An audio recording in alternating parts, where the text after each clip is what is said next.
Today's episode of TuDiabetes Talks is sponsored by our friends at Lilly Diabetes. As a leader in diabetes care for over 90 years, Lilly Diabetes provides treatment options and resources for people facing the challenges of diabetes, and they understand the value community and peer-to-peer support plays in diabetes management.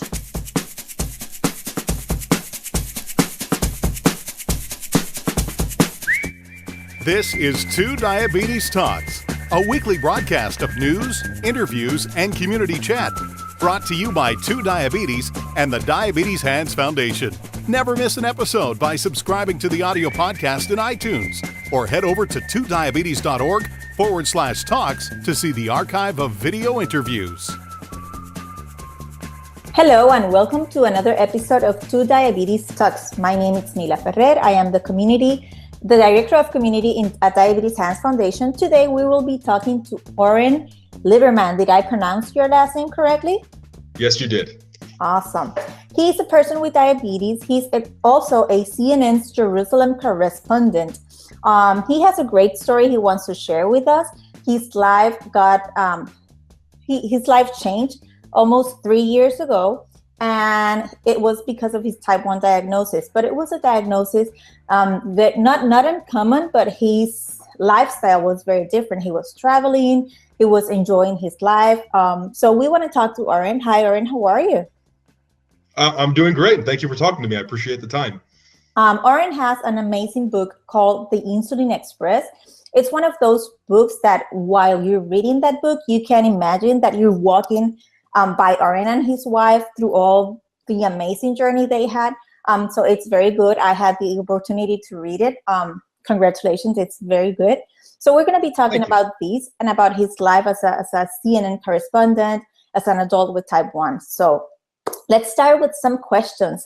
Please, Oren, tell us a little bit about of yourself, of your job. How did you started, when did you start at CNN? Were you doing were you a reporter before joining CNN? What was your life before that big event that happened in 2014? So I've always been a television news reporter ever since I graduated graduate school. My undergraduate degree was in business, but I decided I didn't want to do business. So I went and got a graduate degree. I thought I was going to do sports radio. I wanted to do play-by-play for the Sacramento Kings. And one of my professors sat me down and said, "You don't know anything about sports and you don't want to do radio." So he said, "You're going to do TV news." And I told him, "I don't know anything about TV or news." And he said, No, you'll figure it out. So from there, I went and became a television news reporter. And then I worked through a number of local stations. I worked in Dover, Delaware, in Norfolk, Virginia, and then in Philadelphia. And it was at that point, after my wife and I had been married for a year, that we decided we have a choice. We can either sort of put down roots and buy a house and buy a car and start a family, or we can do the exact opposite and sell just about everything we own and start traveling. And that's what we did. We decided we would travel for a year. My diagnosis happened during the trip while we were in Nepal, and we'll come back to that in a minute. But we traveled for a year. We traveled across 5 continents. We missed Australia and Antarctica. I know we'll get back there one day. And it was after that, a few months after we'd finished traveling, I really didn't think I'd get back into news, but CNN came calling. It was a long interview process for Jerusalem, but everything worked out, and I moved to Jerusalem in late February 2015, and that's how I ended up here. So I started for CNN as the Jerusalem correspondent. It's been an incredible experience, a busy experience, as I'm sure it will be for pretty much ever, but that's how I got to CNN. Let's go back to your book for a bit. You start sharing your story, your life, what you just shared with us, that you graduated, you had your perfect life, that everything was running smooth, but you felt that something was missing. There was an event in your life that made you stop and think, hey, I do like my job, but I want to live. I want to enjoy my life. And it was because of an illness that one of your friends had, right? Right. It was a combination of events. Right after we got engaged in 2011, we took a trip also to Israel, actually. And it was sort of the standard American vacation. You have a couple weeks off a year. we took one of those weeks and came to Israel to see some family. And it was during that trip, while staying at a hostel, that we met a few Australians, and they were a tremendous amount of fun. And it didn't sound like they had serious jobs. It ended up turning out they were doctors. And when I realized you can actually both have a serious job and take time off to travel, it was kind of a light bulb moment. It would still be a couple of years before we traveled. It would actually be two more years before we traveled. The other event that sort of gave us an urgency that we should travel sooner rather than later was that my friend at the age of 31, my very close friend, suffered a stroke, a very serious stroke. And that was kind, and I'd had lunch with him the day before, and everything was perfectly normal. So it absolutely came out of nowhere, and it was one of those. It was one of those, again, a light bulb sort of moment where we decided, okay, if we're going to do this, we're going to do it now. That was April 2013, and we were traveling. I'm sorry, April 2012, and we were traveling a few months after that. And that was the sort of, that the first moment with meeting the doctors was the inspiration, and then it was the urgency, and it was that combination of events that led us to travel. So you embark on this amazing journey that you and your wife have been dreaming to. You leave the States.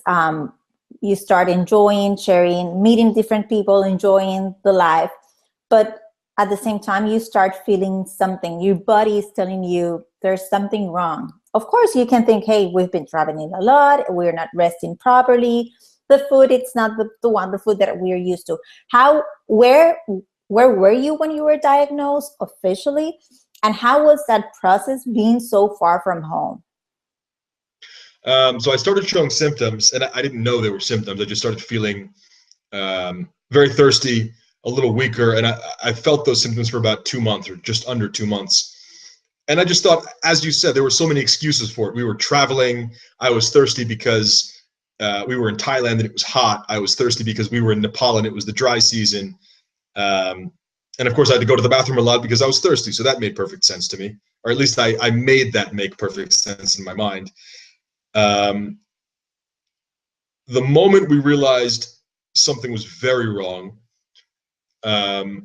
both my parents and my wife's parents noticed I was very thin, and I thought I'd lost a few pounds, but I thought I'd lost a healthy amount of weight. And we suddenly got a random day off, and we were walking around, and I stepped on a scale, and it was in kilograms. So it took me a minute to do the math in my head, but before we traveled, I weighed something like 97, 98 kilograms. And then I stepped on the scale and it said 76 kilograms. And I just did the math in my head, and I'd lost something like 45 pounds. And that was when I realized, okay, this isn't normal weight loss. This isn't anything that can be reasonably explained without illness. So I went to one doctor. He gave me bad advice and said, it was just malnutrition. I should eat more. I should drink more fruit juice, get more vitamins and nutrients. And within 3 days of doing as much of that as I could, I went downhill very quickly. I think because he flooded my body with sugar, because he told me to drink fruit juice. So I went back to him, and that was February 13th. And that was when I was unofficially diagnosed. He said, he tested my blood sugar, it was very high. And then I went back to him a day later for the official diagnosis. And we did a before breakfast test and an after breakfast. And then there was no doubt that I had type 1 diabetes, and I was diagnosed on Valentine's Day 2014. And that started a week in 2 different Nepali hospitals, and that's where it happened. It was in Nepal. My wife and I at the time were teaching English to young Buddhist monks. That was kind of our way of giving back on our trip. And that's where the diagnosis came, in Pokhara, Nepal. Did you know anything about type 1 diabetes before your diagnosis? Nothing real, nothing significant. I have a very good friend who has type 1 diabetes, and he has very much become my mentor. He has had type 1 diabetes since he was 10 years old, but I never took it seriously because it seemed to me that he didn't take it seriously. Now in hindsight, I know that he just didn't show me how seriously he took it, because there was no reason for me to know that. But I had no reason to ask questions. I had no reason to learn about it. Nobody in my family has diabetes. It wasn't until I was diagnosed that it was suddenly that friend became my mentor and started helping me out tremendously. And I've known a few other people with type 1 diabetes but again, never had reason to ask them questions. I never had reason to learn about it until suddenly I was diagnosed.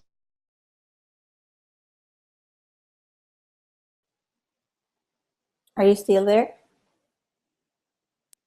I'm sorry, Oren. I think, okay, now I can see you. Okay. You It first did for a for a minute. second though. Yeah. And I can relate completely to that, because when my son was diagnosed, I didn't even know there were different kinds of diabetes, different types of diabetes. So for me, it was like, type what? Like, what are you guys talking about? And I understand that when you say I didn't needed to learn about it, but once you are diagnosed and you think about your friend, you're like, well, I know this guy for such a long time. Did that give you some sort of hope, or you felt positive, like, okay, I know I'm going to be able to handle this? Or were you more on the afraid side, like, okay, now what's going on now? What will happen? No, he very much gave me hope and a great measure of confidence. He was funny about it from the very beginning, and not making fun of me. I don't mean it that way at all. But he brought humor to it, and I very much at that time very much needed something to smile about. I needed a bit of humor and a bit of insulin, and he was able to make it not fun at the beginning, but bearable. The first week it was incredibly difficult to get any sort of perspective and get a grasp on what I'd just been diagnosed with. He was a big part of making that possible. Again, nobody in my family has diabetes, so although they were incredibly worried about me, they didn't actually have great advice to give me. He was immediately able to say, here's what you need to do. Here's what you're asking for in the hospital. Here is, you should get home within this amount of time. He had that very practical approach and very practical help. And again, a bit of humor. And he was one of the first people I saw when I made it home. It took me, I was in 2 different hospitals for a week, and then it was basically 24 hours of travel, an overnight flight from Nepal to Abu Dhabi, and then another flight from Abu Dhabi to New York. And he was one of the first people I saw when I came home. I think you were going crazy on that airplane, just trying to get there. So you were into different hospitals. I have a question. Did they start you in insulin while you were at the hospital? So yes. So how was that traveling for you? Okay, I'm newly diagnosed. I have this super long flight ahead of me with a disease that it's very complex. I have a very powerful drug with me that I have to inject on myself. Like, how did you manage like time changes, eating and being just sitting in that airplane for such a long time? So the moment I was diagnosed, I knew I had to get home. That became the immediate goal, get home as quickly as possible. But I also had the sense, and I didn't know the words I was looking for at the time. I just knew I didn't feel good enough to get on an airplane. So the goal became go to the hospital, hopefully leave the hospital within 24 to 48 hours, and then get on a plane to come home. It didn't work out that way. The first hospital just wasn't ready. It wasn't capable of getting me to a position where I could safely fly home. One of those incredibly lucky moments was my wife's church sponsors a missionary doctor who was working in Kathmandu. So having never talked to this doctor in my life, we reached out through my wife and her family and through the church, and he started giving me tremendously good advice. So the first hospital gave me, and I don't know the exact term for it because I only used it for a couple of days there, a 70-30 insulin. So 70% slow acting, 30% fast acting. And it just didn't work. It didn't get my blood sugar into the healthy range. It didn't bring me out of DKA, diabetic ketoacidosis. It didn't get me to a healthy position. So for 4 days at the hospital, I basically wasn't improving. I wasn't getting worse, thank God, and that's important. But I also wasn't improving enough so that I could go home. In talking to this doctor, we finally decided that's it. We're leaving here. And he told us, he recommended a hospital or a clinic in Kathmandu. And he said, this hospital is excellent. It's 4 hours door to door. The minute you leave that hospital in Pokhara, you will get to this hospital 4 hours later if you time the flights right, or the flight right. And it was when I got to that second hospital, and within an hour of arriving and talking to a doctor there, I realized I was in a much better place. And it was frustrating that they still wanted to keep me there for 2 nights to make sure I was that I was really okay to travel.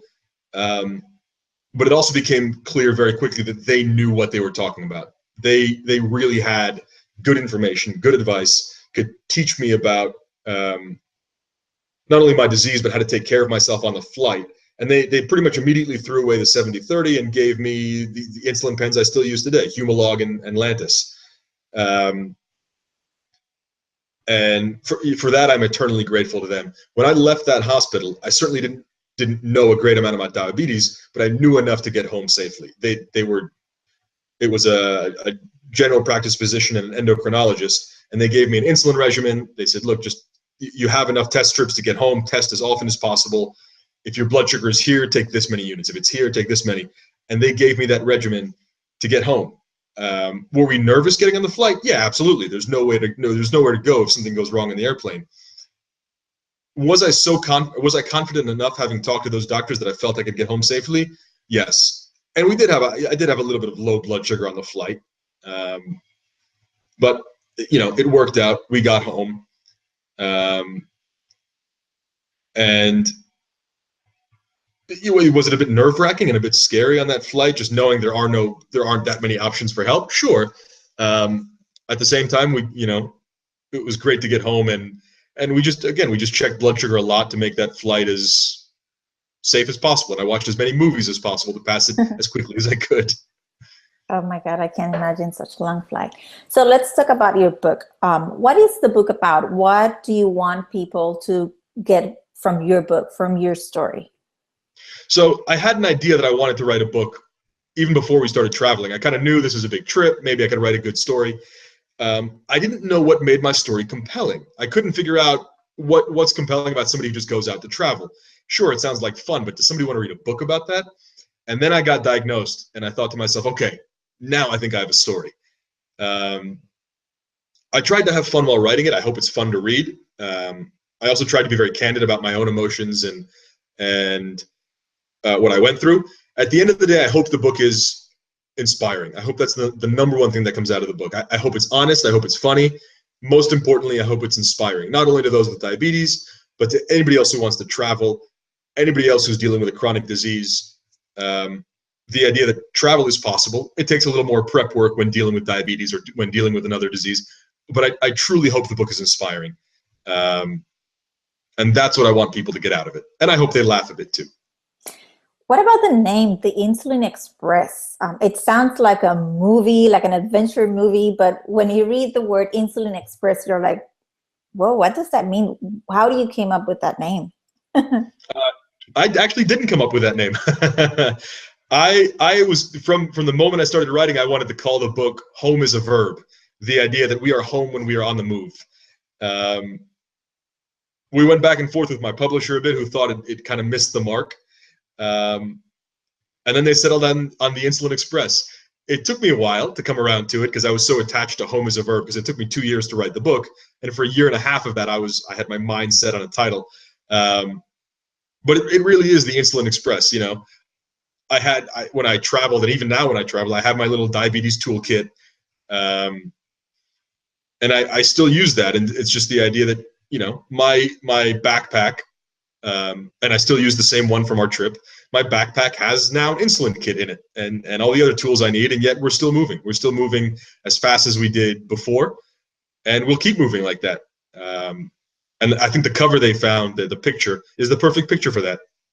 Just the idea that we're moving and we're ready to keep moving, and we still love traveling, and we can't wait for our next trip. There has been some changes in the Liebermann family. Now there would be 3 people traveling, right? Mm-hmm. Congratulations. Thank you. My daughter is 9 months old now, just about to be 9 months old. I actually finished writing the first draft of the book on the 2nd day of my paternity leave. It was when I finally got some time off after she was born that I sat down and wrote the last couple chapters. Traveling with a baby is different. We travel a little slower now, and we get to take naps with her, and but we're determined to make her love traveling just like we did. Right after she was born, she was a big baby. She was 9 pounds 11 ounces, and a week early. And for big babies, they have to test blood sugar. and it was very difficult. I knew she was 3 days old. She didn't have type 1 diabetes, but I knew that. But it was still it really got to me when I saw them test her blood sugar with a little dot of blood on her heel. And I know because of me, she has a higher chance of being diagnosed with type 1 diabetes than other kids. I hope that doesn't happen, but if it does, I hope I inspire her a little bit to do whatever it is that she wants to do in her life, and I certainly hope it inspires her to travel. Those are beautiful words. So, Oren, after your diabetes diagnosis, how do you see life now? Having experienced your friend's stroke, deciding, okay, we're gonna take a break, we're gonna enjoy life. Now, type 1 diabetes hits you right in front, but then you also have another job position that you're enjoying, that you really like your life. You're living a very happy life in Jerusalem. What do you think about life now? Like, this is so complex. When you think you have a plan, something comes up and mess pretty much everything. Yeah, yeah, that's a perfect way to put it. We thought we had a very good plan. I thought I had the next few years laid out, and that plan fell apart dramatically. Diabetes has given me a purpose, an extra purpose. I want to raise money for diabetes research. I'd love to see diabetes cured within the next few years or decades. I don't know how optimistic I am about that, and yet you see continuous glucose monitors coming out, and you see the artificial pancreas is it's not only on the horizon, it's there in some places. So I want to raise awareness of diabetes. I think especially in the United States, there's still a stigma attached to it, especially type 2 diabetes, and I think that's absolutely unfair. I think part of that is a lack of education, so I'd like to be part of improving that. So it's given me that purpose. I hope to donate some of the proceeds from the book to diabetes research. I think that's critical. It's also made me healthier. I used to eat far too much chocolate. I still have a terrible sweet tooth, but I live a much healthier life than I did before. I do more exercise and eat better.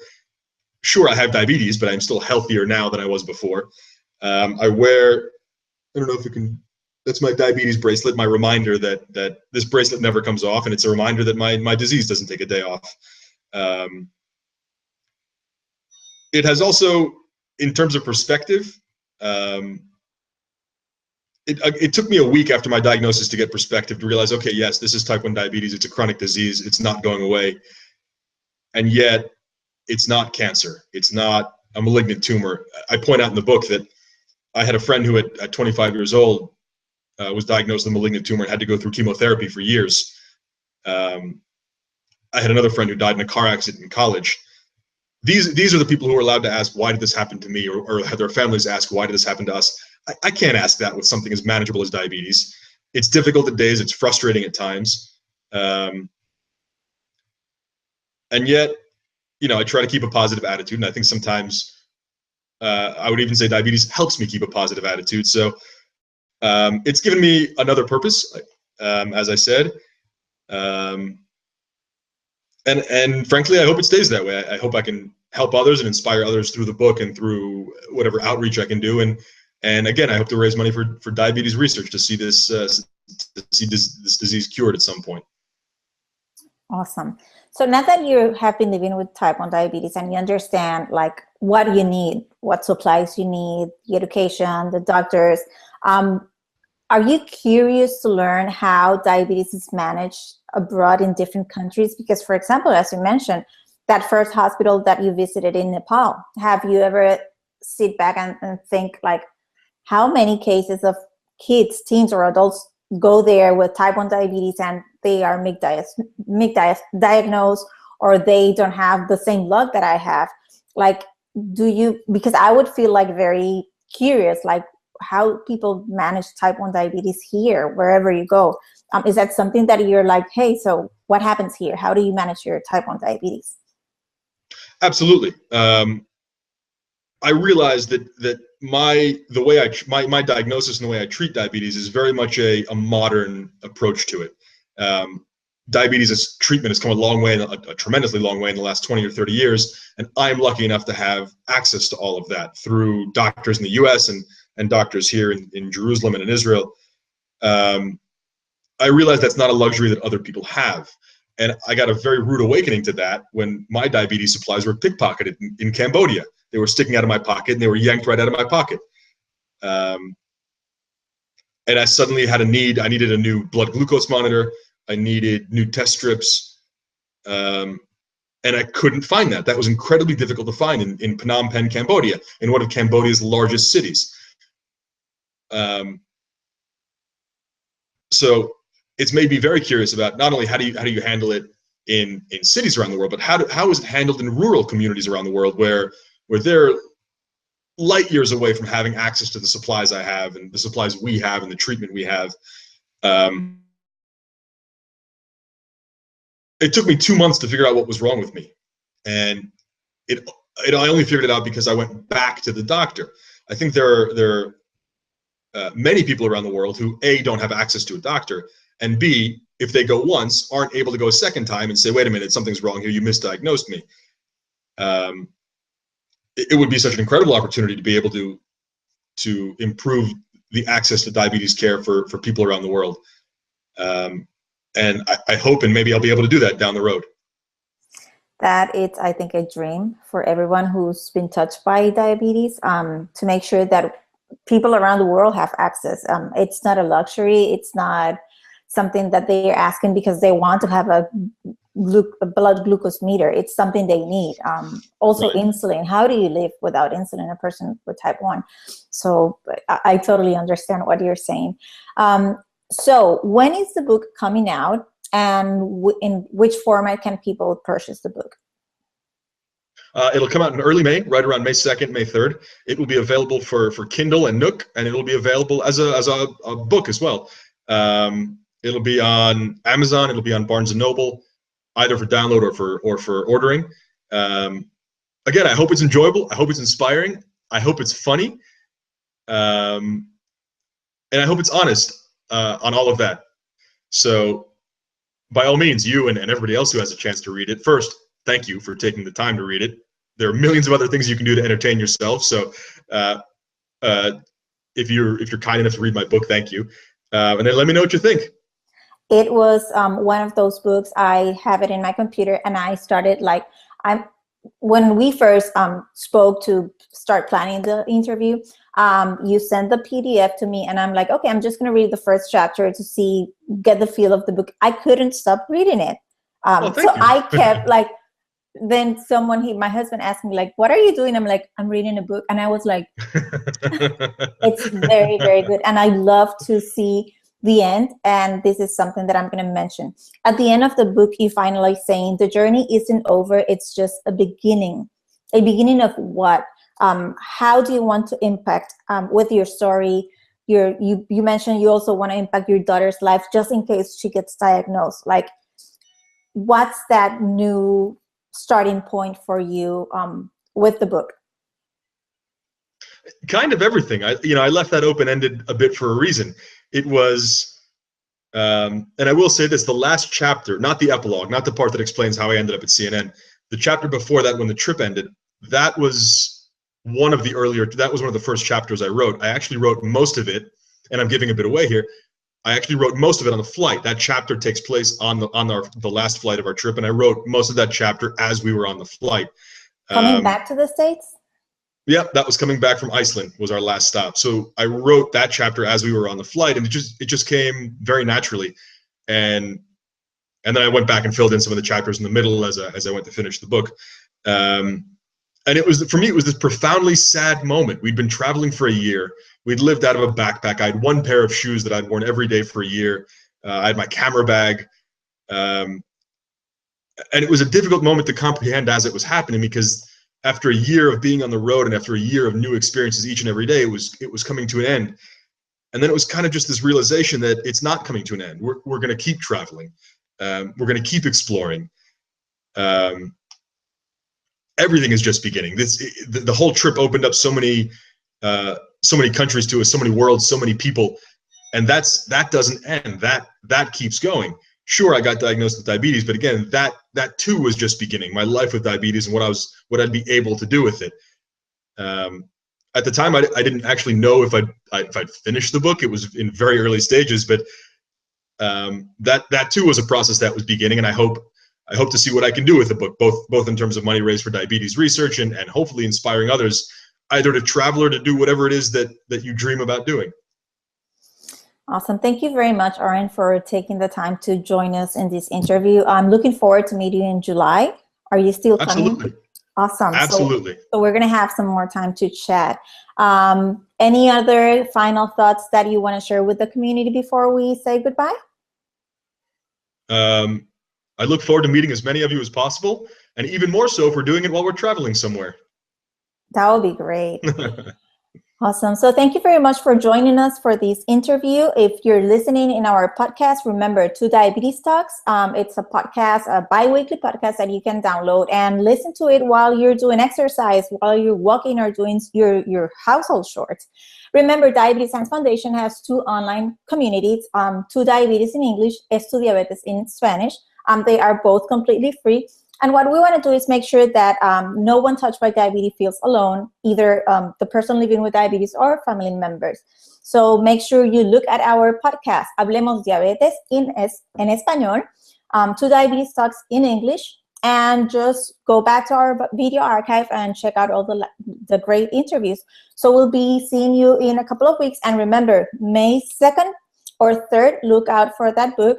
We're going to be sending some reminders. And thank you so much, Oren, for being here with us today. Absolutely. Thank you for having me. Take care. Bye-bye.